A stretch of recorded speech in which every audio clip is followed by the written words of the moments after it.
Okay, hello, welcome back. So perhaps you're beginning to feel that this course is rather intensive. That's what happens when you take a 7-week course. So you will be immersed in philosophy at least 4 days a week, listening to 4 days of lectures and doing 4 days of reading at minimum, right? And of course, you're welcome to listen to the lectures more than once, and you are welcome to read on as many days as pleases you and to write on as many days as pleases you. But it's an intensive experience. I hope you are welcoming that and also enjoying it. I think there's some uh, fascinating material here. And pardon me for a moment while I just go back to the screen that'll enable me to see whether or not this is recording. It is, yeah, good. And I've already sort of tipped my hand on this. I think some of the material we study in a course like this is invaluable for one's development as a human being. We're going to move into Plato's Republic. I gave you a little kind of brief sketch of a biography of Plato last time. I think I um, failed to mention that Plato did something else other than publish dialogues and imitate Socrates in the ways I described and distinguish himself from Socrates in having published anything at all. He also founded a school, which he called the Academy. And it's interesting that we still call the entire system uh, of higher education academia, right? Right after, basically claiming a continuity with Plato's original institution. It the academy, Plato's Academy, was situated right outside of the city walls, northwest of Athens, right opposite what they called the gymnasium. The gymnasium was where the youth went to exercise, and at that time they exercised in the nude. Just a kind of footnote, and it was boys alone. There was no co-ed. That would have been, that wouldn't have worked out too well, right? Um, and Plato chose to situate his school sort of relatively close to the gymnasium, but at a little bit of a respectful distance. And perhaps what he was thinking was that after the young men finished with their workout, they'd wander over to Plato's Academy to see what was going on there. And after exercising their bodies, they could exercise their intellects with him, right? And this was a kind of dangerous thing for him to do because his mentor, I can't say teacher because Socrates supposedly didn't teach anything, but his mentor Socrates, of course, had been killed, and I described why that happened, and I described, the kind of official historian's reason why that happened, but Plato's deeper analysis that there's this fundamental conflict between philosophy and political society, and that basic antagonism is going to be represented here in Plato's Republic and dramatized. And you can even say that the Platonic corpus as such is a kind of comprehensive dramatization of the antagonism between um, between philosophy and civil society. Philosophy wants to think things down to their first principles and then perform rigorous deductions in accordance with the philosophical method described by David Shikhyar, right, your professor, who is just redescribing what was discovered 2,500 years ago, and then present that product to our species as such with the view towards benefiting it and providing us with some kind of um, intellectual achievement and structure within which we can then erect a genuinely philosophical civilization. I mean, that seems to be a project like that seems to have been in the mind of a man like Plato. Maybe one can qualify what I said, but it's certainly um, something like that. Political society as it existed at the time of Plato and continues to exist with some qualifications, um, preferred, let's restrict ourselves to the time of Plato, the polis, right, which I talked about, the polis, um, city state, a small, homogenous, basically racially homogenous, um, relatively self sufficient political unit about the size of a city, but it would also control the surrounding countryside, otherwise, they couldn't eat, right? And depending upon the city, they would have ships and engage in maritime trade or not, depending on the city.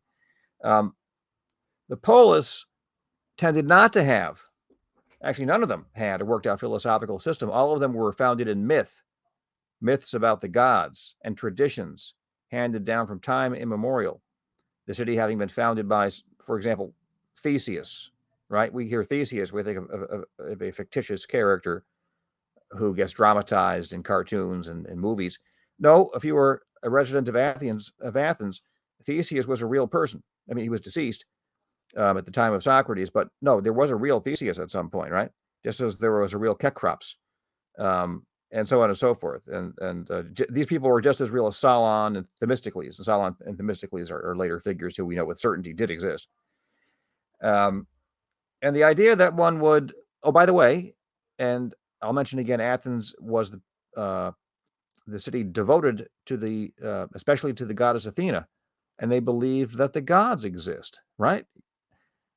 And if philosophers come along and start raising questions about the existence of the gods, and perhaps about the existence of if you raise a question about the existence of the gods, you're raising a question about the existence of the demigod Theseus, and therefore about the official story about the founding of Athens. So you can understand why there would be this fundamental antagonism between persons who want to bring everything to light, into the clarity of reason, into the clarity of thought, as illuminated by whatever it is that illuminates thought. And we're going to get to that, actually. There'll be a theory that Plato presents about that in the Republic. Rather than allow things to float in the misty world of myth and poetical utterance and even oracular utterance, right? These things don't communicate with one another very well. All right. So that's like a brief sketch of why there's that antagonism. So the Republic is addressed to no one. Let's start there. Oh, by the way, the translation is from the Greek term politeia. I'll spell that for you. Now write this down. He is He. That means the. Okay. So it's sort of like the without a T. He. That means the. Politeia. Politeia.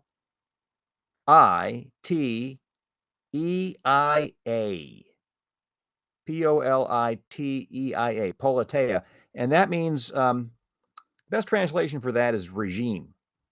And so the best translation of the Republic would be regime. That would be a kind of constitution, not necessarily a written constitution, but the actual objective structure, the organization of the magistries of the state.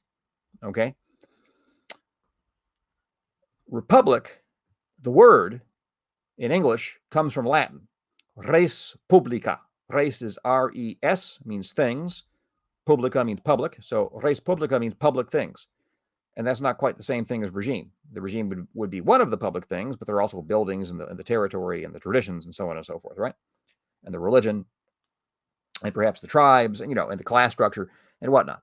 So Republic actually is not the best translation of he politeia, but we're stuck with it because that's the one that everyone uses. So we just note that it's not the best. We note that the best translation would be regime. We keep that in mind and we move forward. So the Republic is not addressed to any particular person. If you turn to other dialogues, you find Socrates sometimes saying, greetings, Ariston. Or someone saying to Socrates, greetings, Socrates. And Socrates saying in turn, well met, Ariston. And Ariston would say, well, what are you up to? Well, I just came from this encounter I had. Let me tell you about it, right? And so the entire dialogue in that case would be addressed to a man named Ariston. And then in order to understand the dialogue, we would have to look up some information about the historical figure Ariston and his relationship with Socrates, because the Greeks at that time would have known about it, and they would have read the dialogue with that knowledge in mind. That would have framed their understanding. And then we would go about interpreting the details in light of that understanding of Ariston and his relationship to Socrates, the historical Socrates at least. Okay. Here, the dialogue is addressed to no one in particular. Socrates doesn't address anyone in particular. So this is the dialogue for every man. Okay. It's the dialogue for everybody. It is, as it were, the kind of ideal introduction to Platonism, and from Plato's point of view, therefore, the ideal introduction to philosophy. And there's a kind of consensus amongst professional philosophers that this indeed is the ideal introduction to philosophy. If you get 10 philosophers in a room, I think at least 6 of them would agree. Let's start the kids with the Republic. They might say, okay, we'll do the Apology, um, and the Credo and the Phaedo maybe, but we have to get them to the Republic, and that would be the kind of grandiose introduction to the entire discipline and way of life of philosophy. Okay, so for persons historically who have been practicing Christians, they've treated the Republic in many cases as a kind of para-Bible. Para means something off to the side of. Um, a book not on par with the Bible, because for a Christian, the Bible is a traditional believing Christian. Okay, the Bible is infallible revelation directly from God, and you could take it as either having been dictated by God. And there are passages in Ezekiel where Ezekiel says, "I'm writing this down directly from God," more or less.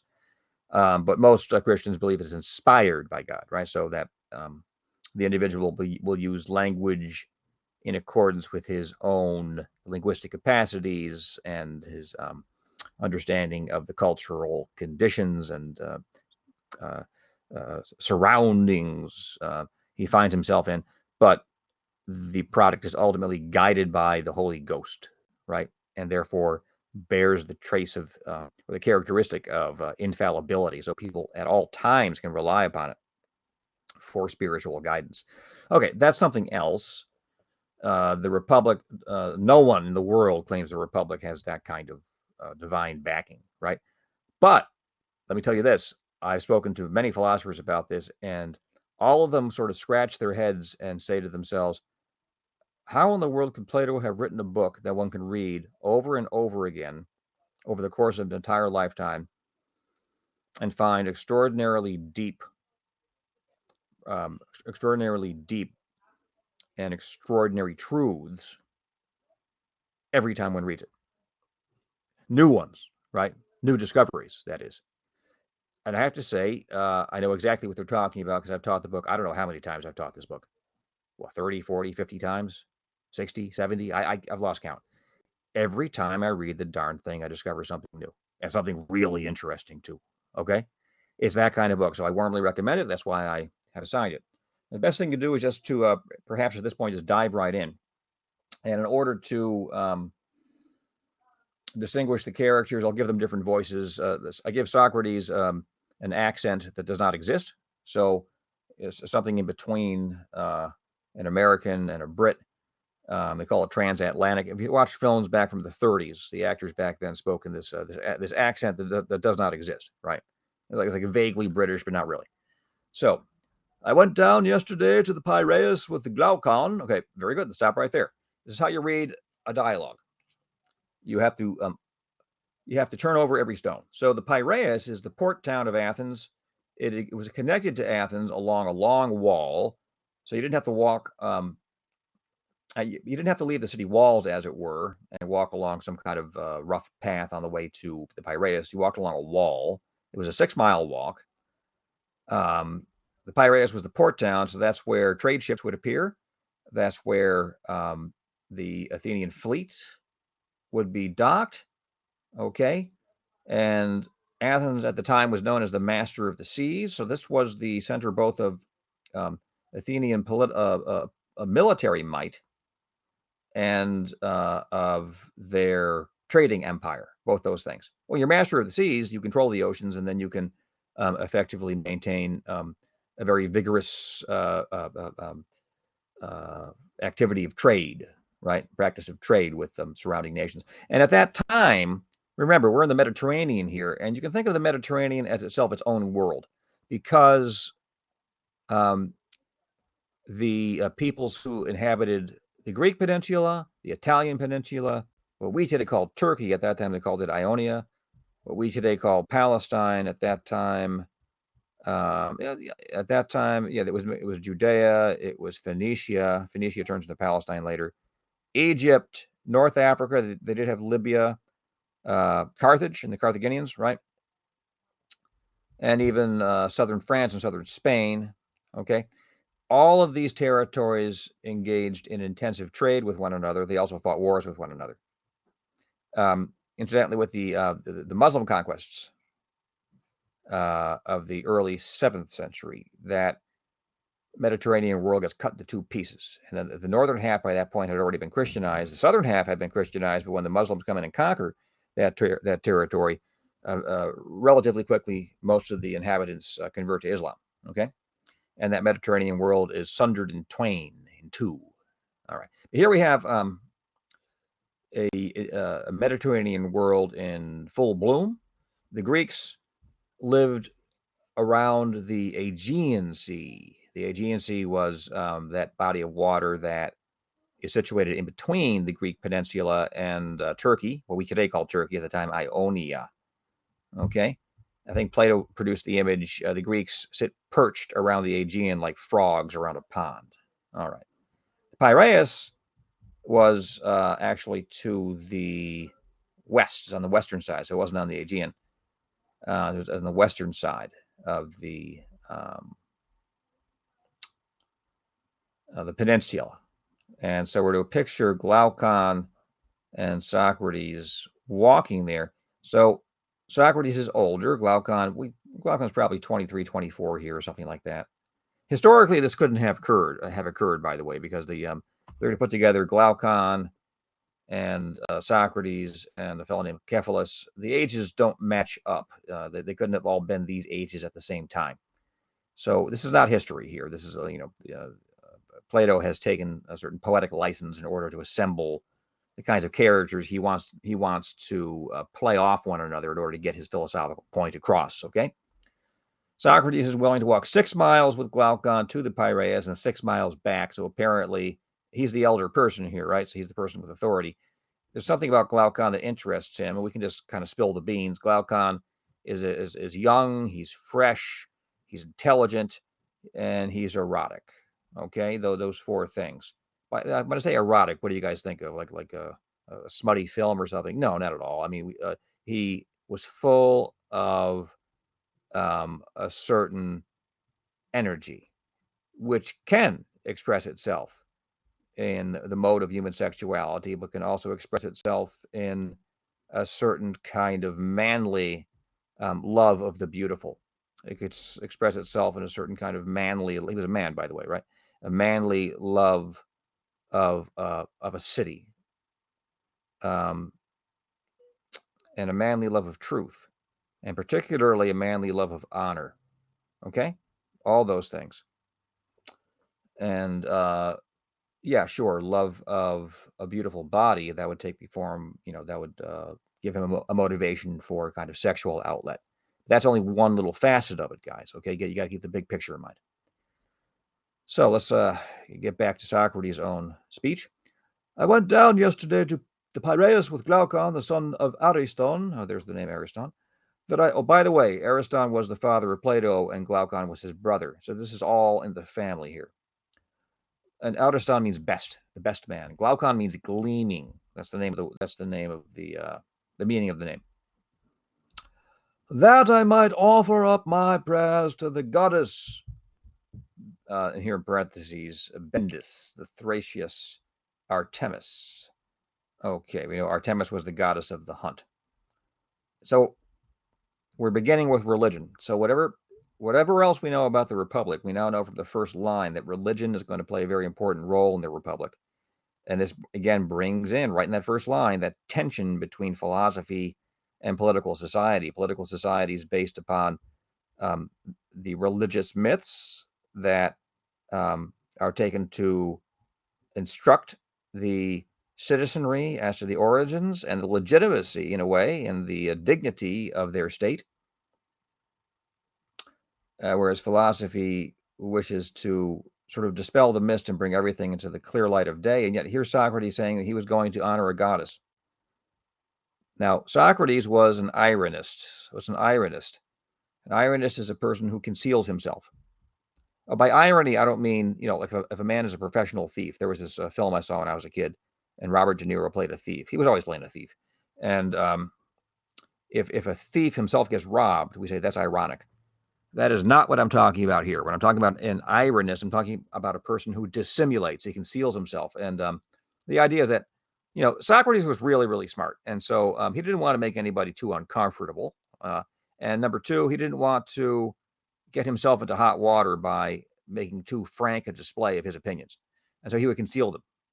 And he had definite opinions in mind, and then he would interrogate people with a view towards leading them towards his opinions. Like there was a kind of a program, an educational Socratic program he had in mind.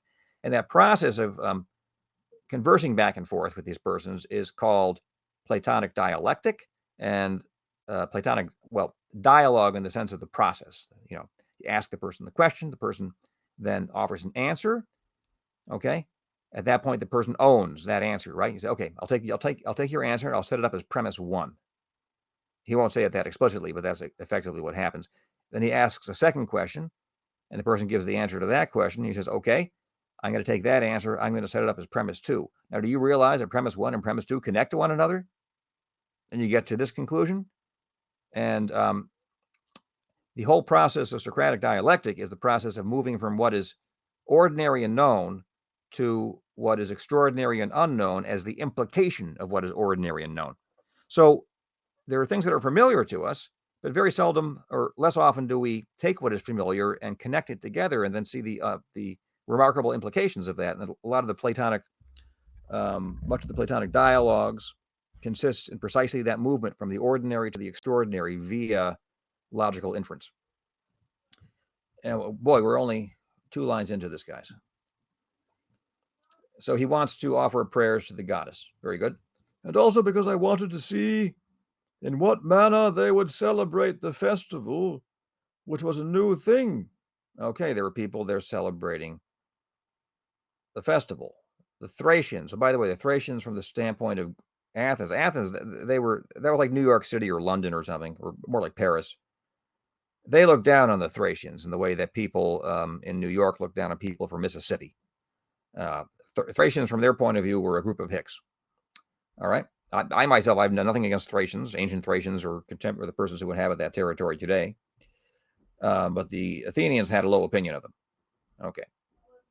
So he wanted to see how these Thracians would celebrate the festival, which was a new thing. Okay, he was there because he wanted knowledge. That makes more sense. He's a philosopher. He's trying to gain knowledge about something. I was delighted with the procession of the inhabitants, that is, the Athenian inhabitants, but that of the Thracians was equally, if not more, beautiful. Not terribly patriotic or loyal, right? He's going to call a spade, or at least he's going to express his opinion about this. The hillbillies from Thrace were just as impressive as us Athenians, and perhaps better. When we had finished our prayers and viewed the spectacle, we turned in the direction of the city. And at that instant, Polemarchus, his name means warlord, and he's named after the Polemarchon. That was an office of ancient Athens, the war leader, the chief general.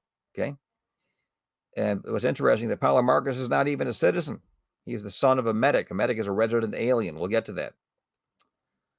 And at that instant, Polemarchus, the son of Cephalus, his name means head, chanced to catch sight of us from a distance as we were starting on our way home, and told his servant to run and bid us wait for him. The servant took hold of me by the cloak behind and said, Polemarchus desires you to wait. Have you ever had anybody grab you by your hood or by the back of your sweat jacket or whatever it was and kind of just force you to stop? Is that a very pleasant experience? So the Republic begins with coercion. So whatever justice has to do with, whatever justice is, it has to do with coercion. It's going to incorporate coercion. I probably have some justice studies majors, or these budding justice studies majors. Well, doesn't justice have something to do with coercion? I've taught a few courses in the prison. It very, very much does have something to do with coercion, because those guys don't want to be there. Okay? No one voluntarily checks himself into a prison. They voluntarily check themselves into mental institutions, but not into a prison. I turned around and asked him where his master was. I lost my accent there for a sec. There he is, said the youth, coming after you. If you will only wait, Incidentally, the youth is a slave, right? So this is a slave society. In Athens, the ancient Athenian economy, and the entire ancient economy couldn't have existed but for the institution of slavery. Of course, we're habituated to think of slavery as a great evil. In today's world, there are millions of slaves. And who knows? I don't want to get into a sordid topic here, but many of them are unfortunately used for sexual purposes, right? And it's a great and horrid evil that rends the conscience. But we have to describe the social reality that obtained at the time of Plato. And yes, that was a slave economy, as it were. Now, I also had a footnote there. At that time, very often the master would work alongside his slave on his fields. A slave back then didn't have quite the low status of a slave later in history, particularly the kind of chattel slavery that we practiced in the United States of America. And even the chattel slavery in the U.S. took the widest variety of forms. Some of those places, some of those plantations were run like concentration camps. Others, you get a master with a milder temperament, and he actually believes what he reads in the Bible, so on and so forth. He would treat his slaves much, much better than that, and everything in between, right? So that was a complicated reality. Nonetheless, we're opposed to the institution, obviously. Do unto others as you would have others do unto you, and do not do unto others as you would not have others do unto you. I assume you don't want to be enslaved, right? So therefore, if the golden rules is correct, we ought not to enslave other people. But let's move on.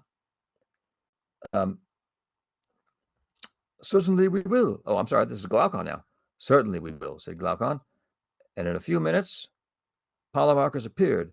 Okay, and with him Adeimantus, Glaucon's brother. Now, Adeimantus means hard, all right? Niceratus, the son of Nicias, perhaps from the same character from the Laches, and several others who had been at the procession. Polemarchus said to me, I perceive, Socrates, that you and your companion are already on your way to the city. You are not far wrong, I said. So Polemarchus is irritated, all right? But let's let this unfold a bit more. But do you see, he rejoined, how many we are? Of course. And are you stronger than all these? For if not, you will have to remain where you are. May there not be. Now, is he really threatening Socrates there?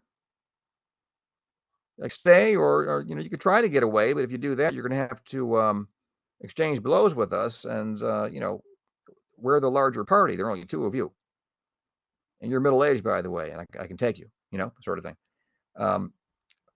That's probably a joke, right? I mean, it certainly is a joke. Polemarchus does not intend to beat up Socrates, but it's a little bit, the humor is a little bit heavy-handed, isn't it? So, okay. So may there not be the alternative, I said, that we may persuade you to let us go. So now we have the idea of persuasion, of using language to convince a person to adopt a certain belief and to allow an action or take an action based on that belief. So we've seen coercion, and now we've seen persuasion. Those two things are opposed to one another. You can coerce a person, or you can persuade a person. You can't both coerce and persuade a person at the same time and in the same respect. You see? Okay. But can you persuade us if we refuse to listen to you? He said. There's the rub in philosophy. You can attempt to philosophize with people, but if they refuse to listen, it's not going to go anywhere. And we've all had that experience. Certainly not, replied Glaucon. Then we are not going to listen. Of that you may be assured. Now, that's ironic because Polemarchus is very definitely going to listen to Socrates for quite some time over the course of this dialogue, which is a very long one. It consists of 10 books. We're not going to go through all of them. Adeimantus added, has no one told you of the torch race on horseback in honor of the goddess, which will take place in the evening? With horses? I replied. That is a novelty. See, he's interested in new things. If he can see something new, his interest perks up. He's trying to get out of there, right? He's done with the festival performed in honor of the goddess Bendis. He wanted to go home, go to sleep. But Polemarchus, it seems, is compelling him, effectively compelling him at this point to stay. But now there's something appealing to him, something new. Will horsemen carry torches and pass them to one another during the race? Yes, said Polemarchus, and not only so, but a festival will be celebrated at night, which you certainly ought to see. Let us rise soon after supper and see this festival. There will be a gathering of young men, and we will have a good talk. Stay then, and do not be perverse. Okay, very good. So the proposal is just to go eat, have a good meal. Sounds good to me, right? Sounds good to you. And there'll be a big public festival afterwards.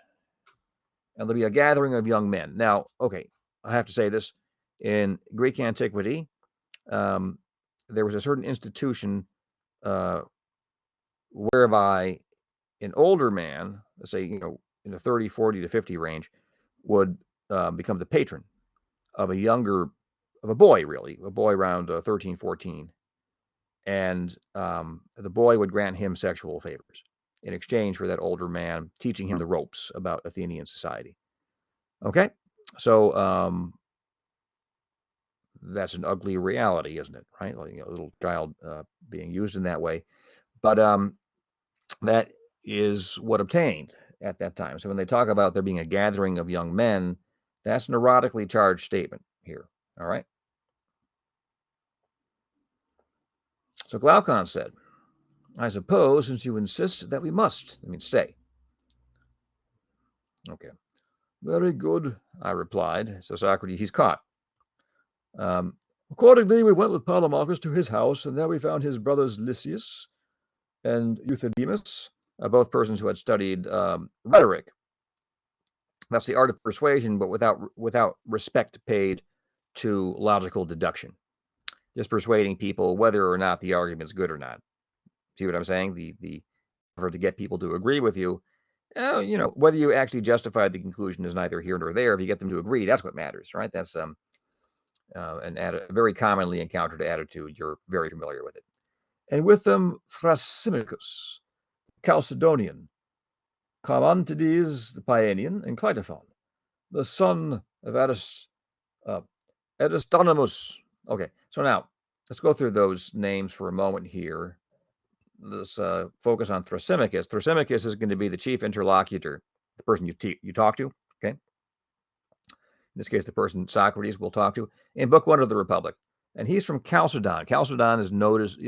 Plato doesn't put that in there because he fell asleep and just wasn't thinking clearly. He put it there deliberately. So we have to think about that. What's Chalcedon? Chalcedon is a city right opposite of Byzantium, which today is Istanbul. And at that time, it was called the City of the Blind. Very good. Why was it the City of the Blind? Because it was founded on infertile land within clear sight of Byzantium, which is incredibly fertile territory. The point is that Thrasymachus comes from this place of the blind, and you'll see that I'm not spoiling anything, right? That Thrasymachus himself exhibits a certain kind of moral blindness. We'll see. So Charmantides, the Paeanian. So, okay, well, what's special about Paeania? Paeania is just a deme that is a subdivision of the city of Athens. So Charmantides is a local. And there's Cleitophon. Cleitophon, if you look at the other dialogues, he's one of the less keen members of the Socratic circle. Okay, you follow me? He's not the sharpest knife in the drawer, but he's something like a fanatical supporter of Socrates. He's one of those guys, Socrates doesn't really have any money. And so Cleitophon's the guy who picks up the check when they go out for lunch. If you follow what I'm saying, right? He helps make it all happen from the material point of view. He provides the material substructure of the Socratic practice. And friends, philosophy can't exist unless it's materially supported. CCRI has to pay me to do this. Otherwise, we wouldn't be able to do this together, right? That's just the plain reality that we live in. That's what it is. Some of you are religious again. Your priest or your cleric or your rabbi, you got to pay them. Otherwise, that whole thing's just going belly up, right? And that's just life. Okay, very good. So there too was Cephalus, the father of Polemarchus. Now, Cephalus means head, literally head. He's the head of the family, whom I had not seen for a long time, and I thought him very much aged. He was seated on a cushioned chair, and had a garland on his head, as if he were a king or something, right? For he had been sacrificing in the court. And so apparently the garland was there as the appropriate accoutrement of a religious ritual, sacrifice. And there were some other chairs in the room arranged in a semicircle, upon which we sat down by him. He saluted me eagerly, and then he said, okay, so here's the opening scene. Socrates has been compelled to visit Cephalus. Polemarchus was clearly somewhat irritated at the fact that Socrates was trying to beat it out of town without paying his due respects to the old man. And now he's going to do so. So Cephalus begins the exchange, as is his right, as the older man. You don't come to see me, Socrates, as often as you ought. If I were able to go and see you, I would not ask you to come see me. But at my age, I can hardly get to the city, and therefore you should come oftener to the Piraeus. For let me tell you that the more the pleasures of the body fade away, the greater to me is the pleasure and charm of conversation. Okay, guys, you know what he's talking about, right? Do I have to spell that out? He's an old man who's lost a certain dynamism and a certain faculty. You know what that is. Do not then deny my request, but make our house your resort, and keep company with these young men. We are old friends, and you will be quite at home with us. And I replied, there is nothing which, for my part, I like better, Cephalus, than conversing with old men. The translator, he's a very polite and genteel sort of fellow, and so he softens the Greek a bit. Literally old men. And so what Plato is doing is indicating to us, there's a certain sort of hard edge to Socrates from time to time, particularly if he gets irritated. He's not consistently rude and unpleasant, but he has called this fellow old straight to his face, right? I mean, that's not exactly the most polite thing you can do. For I regard them, old men, as travelers who have gone a journey which I too may have to go, and of whom I ought to inquire whether the way is smooth and easy, or rugged and difficult. And this is a question which I should like to ask of you who have arrived at that time, which the poets call the threshold of old age. Is life harder towards the end? What report do you give of it? Okay, so here's Socrates always trying to learn something. He looks at Cephalus. He probably doesn't have much respect for Cephalus's intellect, but he realizes that Cephalus is older than he is, has experience he has not had, and so he can learn something from Cephalus. Let me ask Cephalus that which he knows and I do not, about what it's like to be old. And then he says, you're at the threshold of old age. By that, he doesn't mean you're about to be old. He means you're old, right? So what is the threshold of old age? This is a second sort of failure of etiquette on Socrates' part. The threshold of old age is a threshold that is internal to old age. It belongs to old age. It's the threshold that places one on the verge of death. Okay, so he said you're really old and you're about to die. So, I wouldn't invite Socrates over to your grandparents' house and have him treat them that particular way, if Socrates were to show up. I will tell you, Socrates, he said, what my own feeling is. Men of my age flock together. We are birds of a feather, as the old proverb says. And at our meetings, the tale of my acquaintance commonly is, I cannot eat, I cannot drink. The pleasures of youth and love are fled away. They can't party anymore like frat boys, right? There was a good time once, but now that is gone. These guys used to go clubbing, pick up girls, right? I mean, they didn't have clubs back then. There were girls back then. They tended to be flute girls. They're also prostitutes and whatnot. And these I already mentioned they like boys too. And so that's all gone. There was a good time once, but now that is gone. Life is no longer life. Some complain of the slights which are put upon them by relations, and they will tell you sadly of how many evils their old age is the cause. But to me, Socrates, these complainers seem to blame that which is not really in fault. For if old age were the cause, I too being old, and every other old man would have felt as they do. But this is not my own experience, nor that of others whom I have known. So now we're drawing a distinction in this class of old men. Some complain about losing the ability to experience the pleasures of youth, as if without that they're already dead or half dead, and others, in a way, kind of embrace it and realize they've been liberated from something. So let's look at that. How well I remember the aged poet Sophocles. He's arguably, well, he's one of the three great tragic poets, Aeschylus, Sophocles, and Euripides. When in answer to the question, how does love suit with age, Sophocles? Are you still the man you were? What he means is, are you still able to have intercourse with a woman? Peace, he replied. Most gladly have I escaped the thing of which you speak. I feel as if I had escaped from a mad and furious master. Okay, so lust is a dominating passion. It throws aside reason and um, virtually compels an individual to gratify it. Okay, so that's that.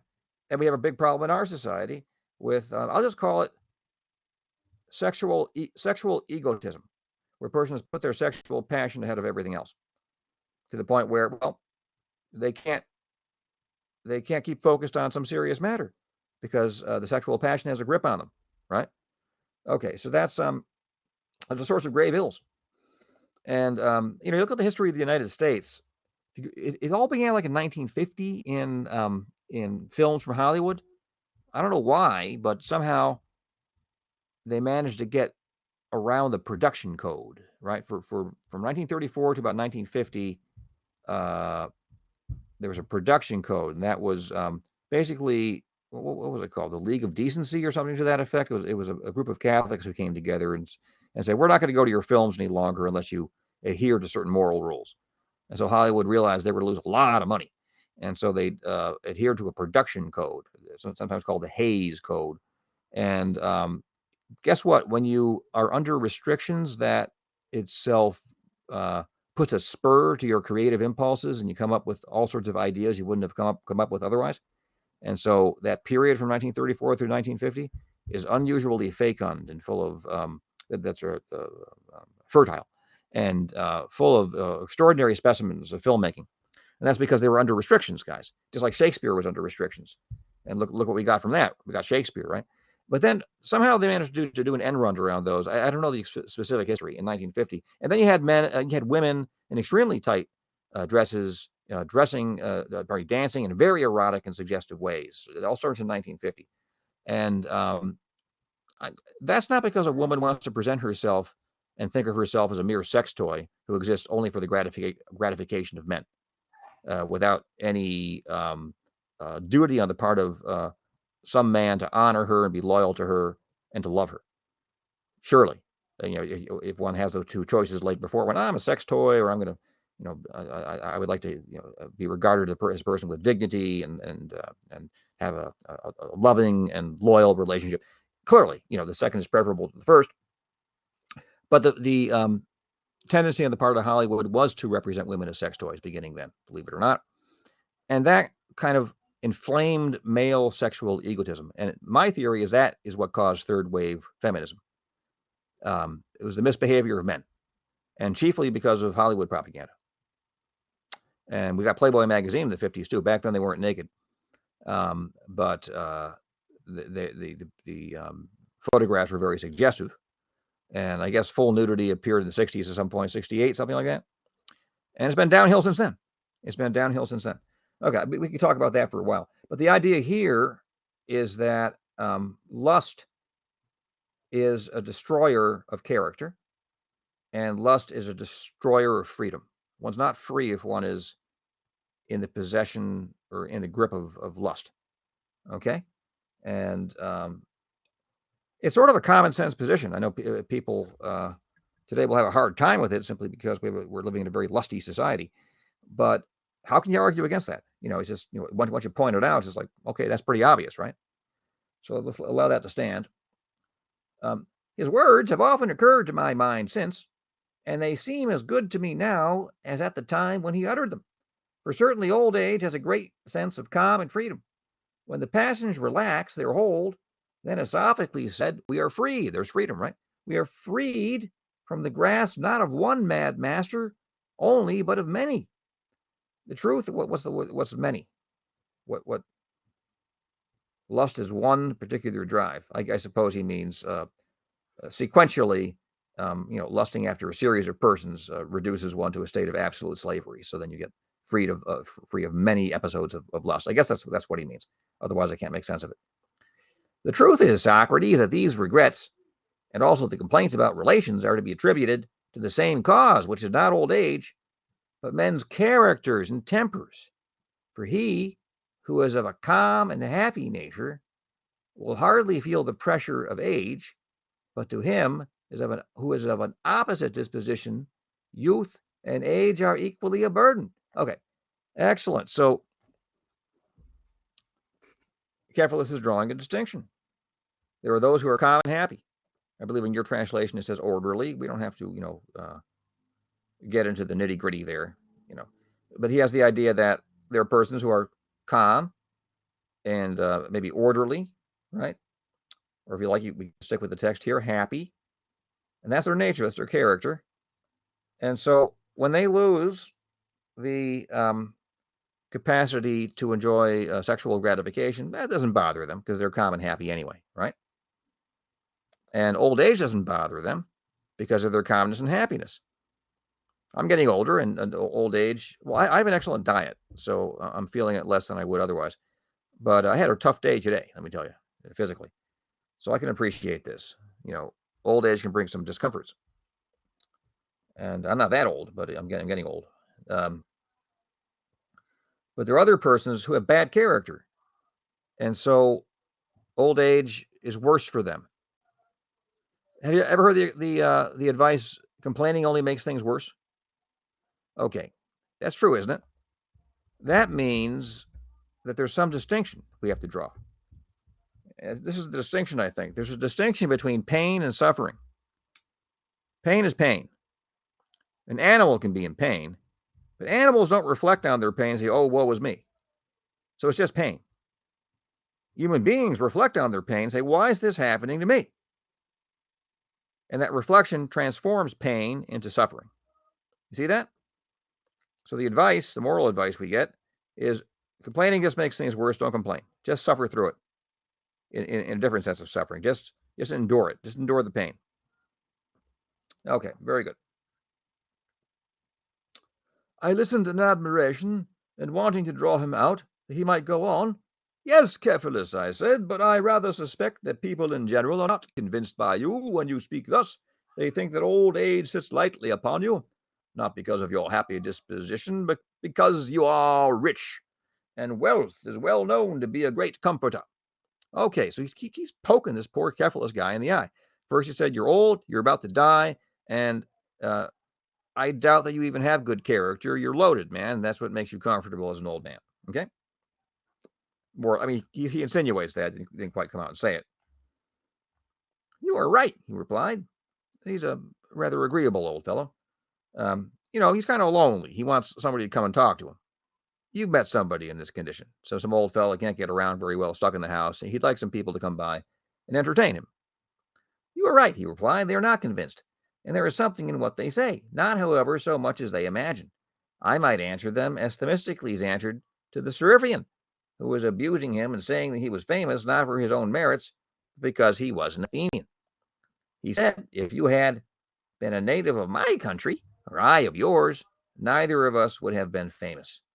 Okay, so what he's saying is that there are two conditions for, in this case, fame, being an Athenian and having actual merit and accomplishment. And there are two conditions for living out a happy old age. You have to have, a calm and happy nature on the one hand, and you need the money too. A calm and happy nature won't be enough if you lack money to eat sufficient meals, patch up the roofs, or the rain isn't falling on you as you're asleep, and so on and so forth. And to those who are not rich and impatient of old age, the same reply may be made. For to the good poor man, old age cannot be a light burden, nor can a bad rich man ever have peace with himself. Okay?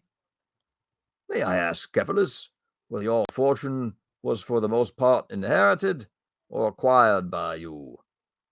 Acquired, Socrates. Do you want to know how much I acquired? In the art of making money, I have been midway between my father and grandfather. For my grandfather, whose name I bear, doubled and trebled the value of his patrimony, that which he inherited being much what I possess now. But my father, Lysanias, reduced the property below what it is at present, and I shall be satisfied if I leave to these my sons not less but a little more than I received. Okay, see, somewhere in the middle there. By the way, I said it before, I'll say it again. Cephalus is not a citizen of Athens, neither is his son Polemarchus. They were invited, the historical Cephalus, he's a real guy, historically. He was invited to Athens because of his skill, effectively as an arms manufacturer. He was sort of like General Dynamics down in Quonset. And he would make all sorts of things, swords and shields and spears and whatnot. So he was effectively a part of the Athenian military war machine. All right. So that's why he was there. I should have mentioned that. And now I make up for my previous neglect. Let's see. That was why I asked you the question, I replied, because I see that you are indifferent about money, which is a characteristic rather of those who have inherited their fortunes than of those who have acquired them. Yeah, I didn't finish the point. He is a weapons manufacturer in the tradition established by his own family. That's the family tradition, right? Now, the makers of fortunes have a second love of money as a creation of their own, resembling the affection of authors for their own poems, or of parents for their own children, besides that natural love of it for the sake of use and profit, which is common to them and all men. And hence these men are very bad company, for they can talk about nothing but the praises of wealth. Okay, so have you had that experience where you've spent time with somebody and all that person ever wants to talk about is money? And after a while, you find it tedious and you want to get away from the person's company. Maybe it's a relation whom you can't, kind of disrespect, or you got to spend time with him or her. Or maybe it's a friend who's just gotten a little bit too interested in money. You're like, man, can you talk about something else? So that's because Plato's venturing an explanation here. Everybody loves money because money is useful for acquiring things. And we have money, for a variety of reasons, but the chief reason is to get rid of it, right? You want to get rid of it for a slice of pizza, or for a shirt, or for to make your car payment, as the case may be, right? Whatever it is. Okay, so, yep. But there are persons who love money for a second reason because they made it. They didn't literally print the money, but they acquired it through their effort. And so they love it simply because it's the product of their labor, as if they gave birth to it or fathered it with a woman. That is true, he said. Yes, that is very true, but may I ask another question? What do you consider to be the greatest blessing which you have reaped from your wealth?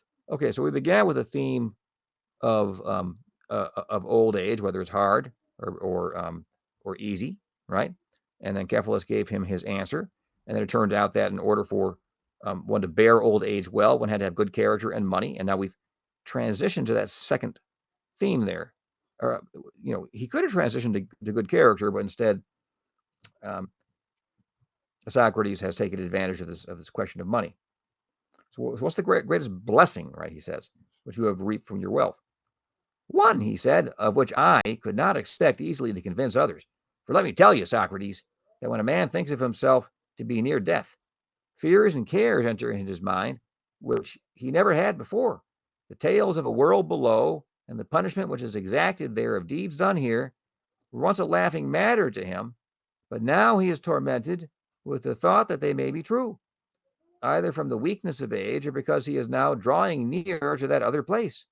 He has a clearer view of these things. Suspicions and alarms crowd thickly upon him, and he begins to reflect and consider what wrongs he has done to others. And when he finds that the sum of his transgressions is great, he will many a time, like a child, start up in his sleep for fear. And he is filled with dark forebodings. But to him who is conscious of no sin, sweet hope, as Pindar charmingly says, is the kind nurse of his age. Hope, he says, cherishes the soul of him who lives in justice and holiness, and is the nurse of his age and the companion of his journey. Hope, which is mightiest to sway the restless soul of man. Okay, so he's waxing poetical here about hope, and about the hope for a happy afterlife. How admirable are his words! And the great blessing of riches, I do not say to every man, but to a good man, is that he has had no occasion to deceive or to defraud others, either intentionally or unintentionally. And when he departs to the world below, he is not in any apprehension about offerings due to the gods or debts which he owes to men. Okay, very good. So that's the chief good of money. If you have enough, you don't have to cheat and go to the afterlife with the debt of, let's just call it sin, with the debt of sin on your soul, which would consign you to damnation. Now, in the Greek scheme, it's not necessarily eternal damnation, right? But it would be a decidedly painful, unpleasant experience in the afterlife, a kind of purgation, and maybe you'd be sent back to the surface at some point. Maybe not, depending upon the particular Greek theology you're considering. So now to this peace of mind, the possession of wealth greatly contributes, and therefore I say that setting one thing against one another, of the many advantages which wealth has to give, to a man of sense, this is, in my opinion, the greatest. Okay. So, yeah, you read into this a little bit, and what I see there actually is not that Cephalus has spent his life avoiding all sin. It looks like there's a bit of a guilty conscience there, right? And he's aware of having bent a moral rule, maybe having, signed a fraudulent contract, taken advantage of someone or other. He just got finished sacrificing to the gods. And you read a little bit further into the Republic, you find that the common practice was to try to appease the gods for your sins by making a sacrifice on their behalf. So to put it a little bit crudely, you bend a moral rule or smash it, and then you collect together a few goats and you sacrifice them and burn their flesh and send up the pleasing aroma up to the gods, because the gods are kind of ethereal themselves, and to transform the meat into a kind of vapor makes it somewhere more appropriate for divine consumption. I can think that's a basic idea. And then if they're pleased by your sacrifice, they will let you off the hook. If they're not pleased by your sacrifice, you will still have to pay the penalty, right? And if you have money, you can afford the goats. That seems to be the basic logic there. Okay. So what's the underlying picture of the universe? It is you actually are allowed to bend the rules and even smash them. Maybe you shouldn't go too far in that, right? But you can certainly get away with a certain measure of immoral conduct, provided you then appease the gods with sacrifice, and then they'll let you off the hook. And then you will be admitted to a happy place in the afterlife. So you can lead a pleasant life here, and then a pleasant life afterwards. And the real key here is money, isn't it? Money buys your way in. Now, this translation didn't bring it out, but as a matter of fact, Cephalus emphasizes, and what translation you have is better, he emphasizes that as the pleasures of the body weaken, the pleasures of discourse increase, at least in him. But it's all about pleasure, guys. Cephalus, he doesn't love truth for its own sake. He loves pleasure. Okay, very good. Whether it be the pleasure of the body, now he's no longer interested. He was when he was younger. Now he's interested in the pleasures of the mind, as we put it. And that is perfectly consistent with his view of the world and what makes him, look at, he quoted this poetry here. It makes him poeticize, right? That he can lead a pleasant life, and then it's after sacrificing a few goats, a pleasant afterlife. It's all about pleasure. Okay. And I'm not saying like he's morally depraved or anything. He's just sort of an average guy, reasonably successful businessman, doesn't have particularly deep views about anything, is not really interested in philosophy. He's interested in being comfortable. And he's probably relatively timid and sort of an ordinary fellow in that respect. Okay. ordinary timid fellow interested in getting by, being comfortable, and continuing the comfortable state of existence in the afterlife indefinitely, perhaps forever. You could do it. All right, so now look at what Socrates does. Well, Cephalus, I replied, but as concerning justice, what is it? All right, so Cephalus didn't really, well, he did refer to justice, but he didn't give us a definition of justice. Socrates extracts and purifies a definition of justice from Cephalus's offerings. Okay? So what is it? To speak the truth and to pay your debts. No more than this. And in a way, speaking the truth is a way of paying a debt to a human being. If you assume that we owe any human being a degree of respect, and if we owe them a degree of respect, we ought not to lie to them at least and speak the truth. So what is justice then? What definition of justice can we extract from Cephalus's speech here? Even though Cephalus did not intend to offer one. But even if it doesn't really make any difference, if he didn't intend to offer one, still there's a kind of understanding of justice that serves as the foundation for his description of everything that's good, and of his practice of sacrifice and his relation to sin. So justice is to speak truth on the one hand and to pay your debts. You have to satisfy, so the end is important. You have to do both. If you spend your life speaking the truth and you pay your debts, 1, 2, okay, then you're going to go ahead and be a just person, and you will have realized justice. Okay, and so here's this idea of a philosophical definition again. What is justice? Justice is speaking the truth and paying your debts. Okay, very good. What's paying a debt? Paying is rendering to each person what is due to him. Okay. In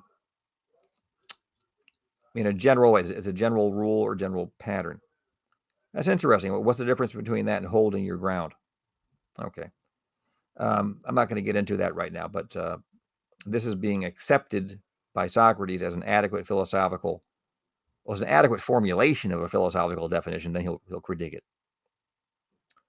And even to this are there not exceptions? Suppose that a friend, when in his right mind, has deposited alms with me, and he asks for them when he is not in his right mind, ought I not to give them back to him? Or ought I to give them back to him?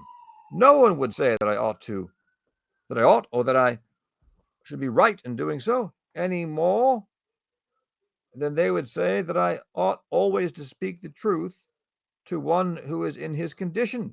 So if you're speaking to a madman who wants the gun that he loaned you, should you give him the gun? He's a madman. The answer is obviously no, right? Don't even think about that. No, don't give it to him. Or should you tell him the truth if he's looking for his ex-girlfriend who he's angry at? He's red in the face? No. Okay, please don't. All right?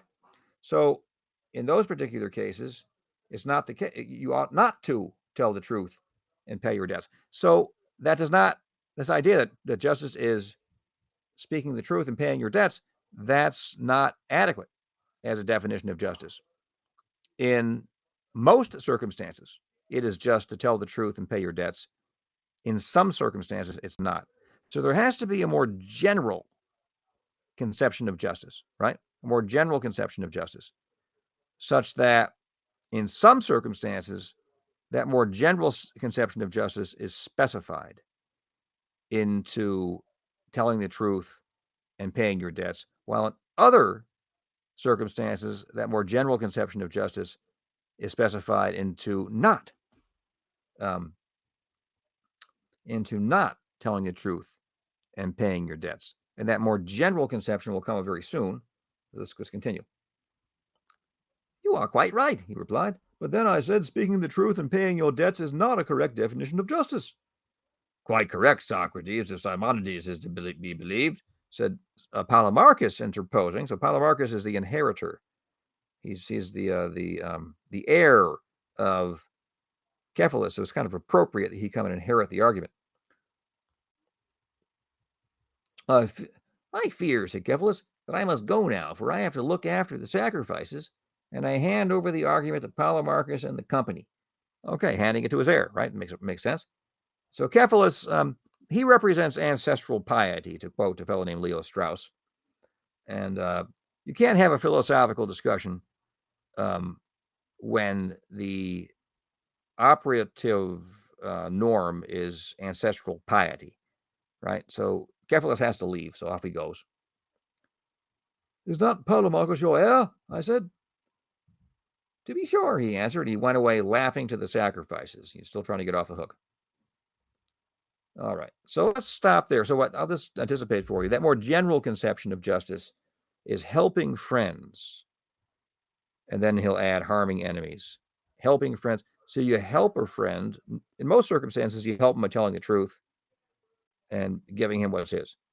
But if he goes mad, you're not helping him by telling him where his girlfriend is, ex-girlfriend is, so he can harm her, or giving him his gun back so he can harm somebody. That's what that comes down to. Okay, so let's stop there. That's plenty of stuff. So think about that, and we'll pick up on Monday. Be well. Have a great weekend.